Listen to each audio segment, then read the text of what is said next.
Coming up, former beloved Boston Red Sox player passes away this past weekend. And what the USPS is saying about mail-in ballots in South Boston. All that and more today, Tuesday, November 2nd.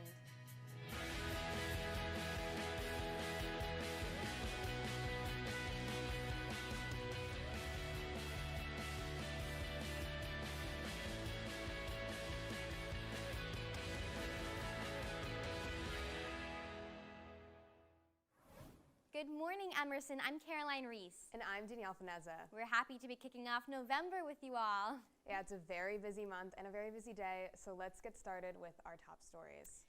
That's right. Leila KIRBAN, an Emerson alum and notable Hollywood voiceover actress, has died after a 6-year battle with ovarian cancer. She was 72 years old. KIRBAN graduated Emerson with a degree in theater education and a minor in speech. She spent 7 years as a voiceover director at the International Creative Management Talent Agency. Jane Lynch spoke about KIRBAN, saying, quote, "What a firebrand she was, and oh, the adventures we had. I will miss laughing that hard." KIRBAN students and former co-stars note how she was kind to everyone she worked with. Her daughter spoke on her mom's behalf, saying she would go from person to person, asking them if they needed anything. She was in her element when she was surrounded by people that she loved and loved her. Leila KIRBAN's influence on Emerson will leave a lasting imprint. The United States Postal Service says no ballots were thrown out in South Boston. This comes after residents complained to Boston city councilors, saying they have yet to receive their ballot, which they need for today's election. A substitute mail carrier was allegedly caught disposing of around 200 ballots in Ward 6, but the USPS insists that no ballots were mishandled. The ballot count today will reveal if any of those mail-ins seem to be missing from the area. Social media are a predominant part of our lives, and now a new study is being conducted to navigate media literacy. Emerson College professor Paul Michaelis is part of the largest ever study on understanding of media literacy. The project is called Mapping Impactful Media Literacy Practices. Michaelis is the co-lead investigator of the $250,000 international research effort, which was sponsored by the National Association for Media Literacy Education. The research team has studied how to define and measure the impact of having and using social media that has on our world today. Their study has not yet ended and will continue to pull data on how media influences our lives day to day. Kim McLaren will serve as Emerson's interim dean of graduate and professional studies starting in January. McLaren, who is a creative writing professor and director of the MFA program in popular fiction writing and publishing, will succeed Jan Roberts-Breslin. Roberts-Breslin was recently appointed as the college's interim provost. As interim dean, McLaren will strengthen current graduate programs and create new ones. She will also become the main contact for graduate student government and engagement. Congratulations, Professor McLaren. Here in Boston, we are saddened over the loss of former Red Sox player Jerry Remy. Remy was a player and later a part of the broadcast booth covering the team for NESN. He passed away on Saturday night at the age of 68. Remy underwent treatment for lung cancer, a battle he fought since 2008. After stepping away from his role as an NESN analyst in August, Remy returned to Fenway on October 5th to throw a pitch to a former teammate and broadcast partner, while in a wheelchair. Red Sox owner John Henry says, quote, "Jerry's love and connection to baseball didn't allow anything to stand between him and the game, including many years of cancer. He devoted his entire career to baseball. He left an incredible mark on the club and the entire nation of Red Sox fans." Mayoral candidate Michelle Wu is urging students to participate in today's election. If elected, Wu says she will collaborate with students and young people to facilitate change in Boston. Wu views students as a, quote, "huge voting bloc," and hopes Boston's young voters will visit the polls today or mail in their ballots. Her opponent, Annaliese Baker, emphasizes the youth vote as well, saying Boston's young voters are important voices in the cultural and academic opportunities around the city. Now, Madison Goldberg is joining us with how Asabi George and Wu are spending Election Day. Madison? Thank you, Danielle. And now some of the latest in politics to keep Emerson students up to date. Yesterday was the last day of the Boston mayoral campaign before today's election. Michaeil Wu was still on the campaign trail down to the wire, stopping at Pavement Coffee in the heart of Boston University's campus to meet with potential voters. Wu has supported Pavement's workers in their recent unionization efforts. Meanwhile, Annaliese Baker door-knocked in her native Dorchester, toured a nonprofit organization for children experiencing homelessness, and attended a Get Out and Vote rally in Hyde Park. Polls continue to favor Wu, and the election poll closes at 8 p.m. tonight. If you're a registered Massachusetts voter, make sure to go out and voice your choice. And on Monday, President Biden arrived in Glasgow for the COP26 Summit on Climate Change. More than 120 world leaders were in attendance, and in a speech, Biden stated that climate change is, quote, the existential threat to human existence as we know it. This was the final stop on Biden's second foreign trip as president, which began on Friday with a meeting with Pope Francis at the Vatican. And two key conservative Supreme Court justices appeared open to hearing arguments from abortion providers on Monday. Justices Brett Kavanaugh and Amy Coney Barrett cited the novel structure of Texas law allowing for a challenge to the controversial 6-week abortion ban.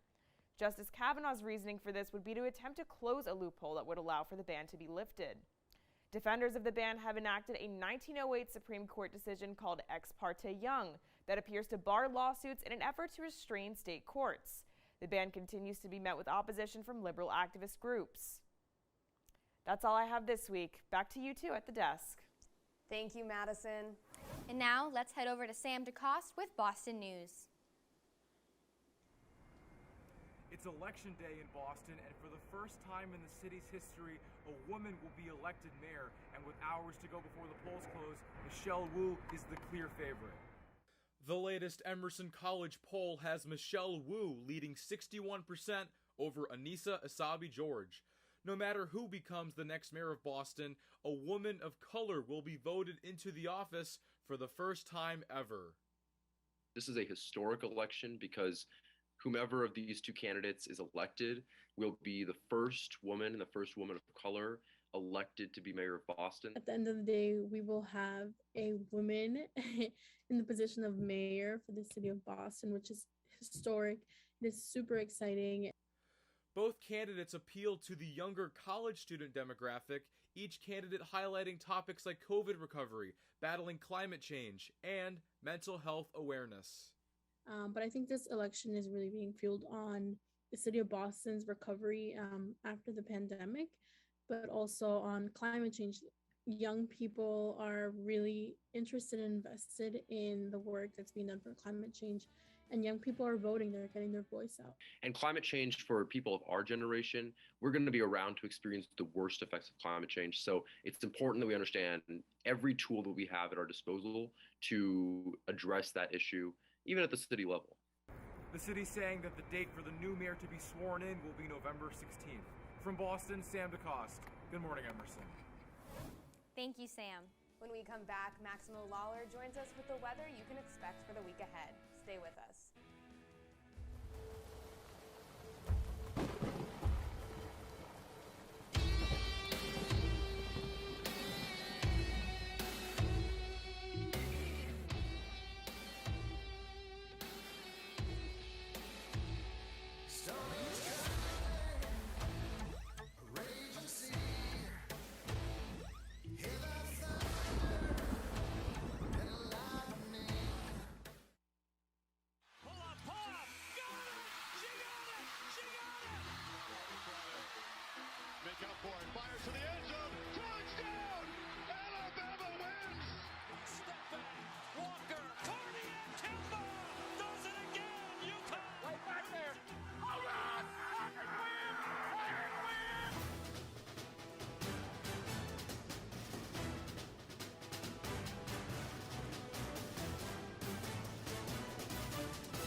I'm Jamie Sanders, host of MTV Games, and welcome to my set!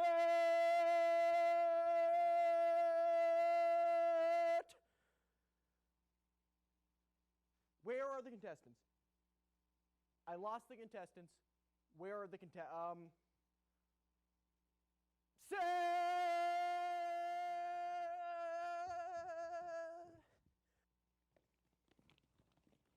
Oh, hey there. I'm Jamie Sanders, host of MTV Games. What am I doing in a ball pit?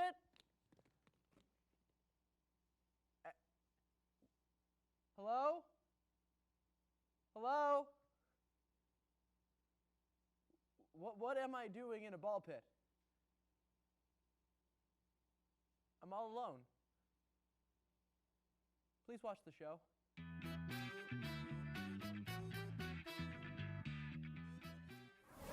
Welcome back to Good Morning Emerson. From heavy rains to beautiful sun, we have seen quite the variety of weather out here in Boston. Maximo Lawlor has our weather update and what we can expect. Maximo? Well, I hope everyone did have a nice Halloween weekend and the beautiful weather that we had yesterday, and thankfully that weather should carry over into the stretch of the week. So let's take a look at our 5-day forecast. We can expect some sunlight for most of our week and no chances of rain. Today, partly sunny in the morning, then we see a few more clouds in the evening. Gusts of wind up to 20 miles per hour in the afternoon, highs in the mid-50s, and in the evening we see lows in the upper 30s. Wednesday and Thursday looking beautiful as well, highs in the lower 50s tomorrow and around 50 on Thursday. Lows will be in the mid to upper 30s. So it's a little chilly, but we'll see quite a bit of sunshine. And as we get into the weekend, again, it's pretty nice out there. We see a few more clouds in the air, highs in the lower 50s for both Friday and Saturday, lows in the 30s. But on Saturday, it'll look like it'll be mostly cloudy in the evening, but still no chances of rain. That's weather, and I'll see you on Thursday. Thank you so much for that update, Maximo. And now we're going to check in with Jillian Kay to see what our Emerson Lions are up to in the sports world. Jillian? That's right, Caroline. This weekend was bittersweet for fall sports as a few teams finished their season and others are fighting until the very end. Women's volleyball ended their regular season on Saturday with a 3-0 sweep over Mount Holyoke. Leading the offensive stats was Parker Cummings with 13 kills. Rebecca Polsky added 19 assists. And out of nowhere, Olivia Tran banked 9 digs. This week, the Lions head into postseason play by taking on Springfield tonight in their home gym. This is the first time they've hosted a playoff game since joining the NUMAC in 2012. The first serve is at 7 p.m. and you won't want to miss it. Students get in free with their Emerson IDs, but adults will need to pay $5 at the door. I hope to see you all there. Speaking of postseason play, women's soccer took down Springfield on Saturday to secure a number 2 seed on their road to the ring. Freshman defender Anna Swisher came in clutch for the Lions, scoring the winning goal in the first 3 minutes of the second half. Another honorable mention was freshman goalie Amara Schaub, who had 2 saves. Tonight, Emerson will host the 7th seed, Wheaton, with a 6 p.m. kickoff. Once again, admission will be free for students and $5 for adults. So head on out to Roch and cheer on your Lions. Unfortunately, the men's soccer team wasn't so lucky this weekend. They ended their season on Saturday with a 1-0 loss against Coast Guard. Their overall record was 3 wins, 11 losses, and 2 ties. But we're looking forward to seeing the Lions return to the field next fall. So last week, I brought your attention to an Emerson sport that usually flies under the radar, or should I say, flies on a broomstick. Just as Emerson College Quidditch was headed to regionals for the Halloween weekend, 2 nor'easters prevented the Lions from competing. Luckily, they're ready to bounce back this weekend with a doubleheader against Brandeis and Middlebury on Saturday. The games are being held at Tufts University and will begin at 10 a.m. So grab a friend, hop on the tee, and head out to Tufts to support ECQ. That's all for sports. Back to you, Caroline and Danielle. Thank you, Jillian. When we come back, we'll take a look at what's trending with our very own Berk Tanyel. Stick around.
yeah, it's like Emerson's very own late night talk show.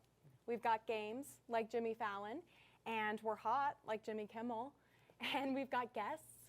I'm gonna talk to them. You can talk too, I guess. There's a live studio audience, and they're just gonna laugh at everything we say, and it's gonna be awesome. It's just this never-ending cycle of positivity and community and late night content. I'm gonna wear a suit. You should probably wear one too. What do you think?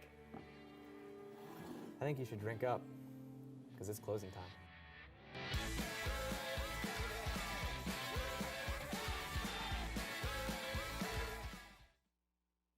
Hey, I'm Arash Lalani from College Kitchen, and you're watching the Emerson Channel. Welcome back. Now we are heading over to Berk Tanyel with what's trending.